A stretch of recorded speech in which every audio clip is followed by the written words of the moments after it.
Akashvani Adilabad 100.2 FM మనస్సు నిండా కథిందాం. పిల్లల కోసం గమ్మత్ గమ్మత్ కథలు, నీతి కథలు, హాస్య కథలు, పిల్లల్లో ఊహాశక్తిని పెంచే కథలు నేర్పించే కార్యక్రమం. నాదర్గుల్ కథల సంపుటి నుంచి జాలరి కానుక కథ, రచన పైడిమర్రి రామకృష్ణ. ఈ కథను వినిపిస్తున్నది ఈ వరలక్ష్మి. అనగనగా బుర్హాన్పురం అనే ఊరుండేది. ఆ బుర్హాన్పురం జమీందారు భువనచంద్ర. అతని పుట్టినరోజు విందుకు ప్రజలందరినీ పిలిచేవాడు. కొందరు పెంచుకునే కోడినో బాతునో జమీందారుకు కానుకగా ఇచ్చేవారు. బుర్హాన్పురం పక్కనే ఉన్న నాదర్గుల్లో సైదులు అనే పేద జాలరి ఉండేవాడు. ప్రతిరోజు ఉదయాన్నే వల తీసుకొని చెరువుకి పోయి చేపలు పట్టేవాడు. తాటాకు బుట్ట నిండాక వాటిని సంతలో అమ్మి జీవించేవాడు. ప్రతి ఏడు జమీందారు పుట్టినరోజుకు పెద్ద చేపను కానుకగా ఇచ్చేవాడు జాలరి. ఎప్పటిలా ఆ సంవత్సరం భువనచంద్ర పుట్టినరోజు వచ్చింది. ఈసారి మరింత పెద్ద చేపను పట్టి జమీందారుకు కానుకగా ఇవ్వాలనుకున్నాడు సైదులు. తాటాకు బుట్ట వల తీసుకొని చెరువుకు పోయాడు. చెరువులో నీళ్లు చాలా తక్కువగా ఉన్నాయి.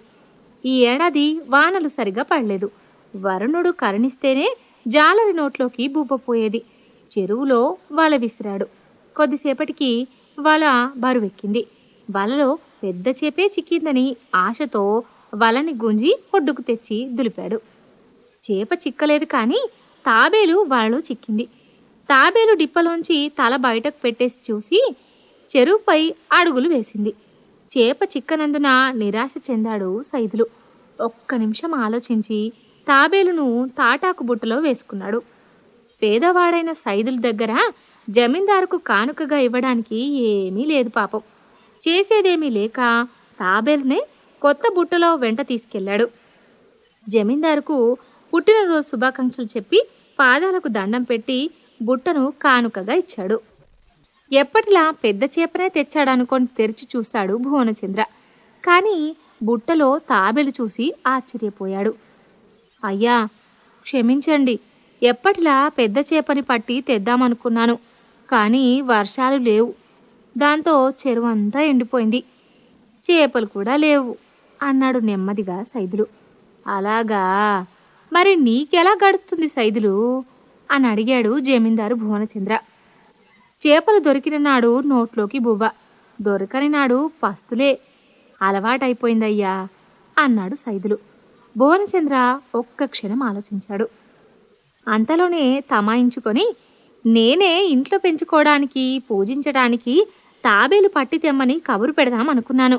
నువ్వే కానుకగా ఇచ్చావు, చాలా సంతోషంగా ఉంది నాకు అన్నాడు భువనచంద్ర. విందు చేసి ఇంటికి పోతున్న సైదులకు చిన్న సంచి నిండా ధన సాయం చేశాడు భువనచంద్ర. ఇంట్లో తాబేలను పెంచుకున్నాడు జమీందారు. ఊరికి ఊపిరే నిలిచే చెరువు చేపలతో పాటు అనేక రకాల జీవులకు ఆవాసం. చెరువులు వ్యవసాయానికి అండగా నిలుస్తాయి. తామరలతో అందంగా ఉండే చెరువు గలగలా పారితేనే ఊరు కలకల్లాడుతుందని భావించాడు. బుర్హాన్పురంలో వృక్షాలు నరకడం నిషేధించి కొత్త మొక్కలు నాటించాడు. కొద్ది రోజులకే వర్షాలు పడి చెరువులు నిండాయి. చెరువులన్నీ చేపలతో కలకలలాడాయి. ఇప్పటిదాకా నాదర్గుల్ కథల సంపుటి నుండి జాలరి కానుక కథిన్నరు. రచన పైడిమర్రి రామకృష్ణ. ఈ కథను వినిపించినది ఈ వరలక్ష్మి. ఆకాశవాణి ఆదిలాబాద్ 100.2 FM మనస్సు నిండా. నాదర్గుల్ కథల సంపుటి నుండి పక్షుల దీవెనలో కథ ఇందాం. రచన పైడిమర్రి రామకృష్ణ. చెప్తున్నది ఈ వరలక్ష్మి. అనగనగా మకరందపురి అనే రాజ్యం ఉండేది. మకరందపురి యువరాజు ముకుందవర్మ. గురుకులంలో విద్యాభ్యాసం పూర్తి చేసి కోటకు తిరిగి వచ్చాడు ముకుందవర్మ. ప్రజల కోరిక మేర తండ్రి యువరాజుకు పట్టాభిషేకం జరిపించి తన సింహాసనంలో కూర్చోపెట్టాలనుకున్నాడు. నాన్నగారు, పట్టాభిషేకానికంటే ముందు నేను ఒకసారి సామాన్య పౌరుడిలా మారువేషంలో దేశ సంచారం చేసి వస్తాను అని తండ్రితో అన్నాడు. అలా అని ఒక గుర్రం మీద ఒంటరిగా బయలుదేరాడు ముకుందవర్మ. దేశ పర్యటనలో భాగంగా ప్రస్తుత పరిస్థితులను అవగాహన చేసుకుంటూ సరైన తెలివిగల యువతను గుర్తించి పట్టాభిషేకం నాడు కొలువులోకి తీసుకోవాలనుకున్నాడు.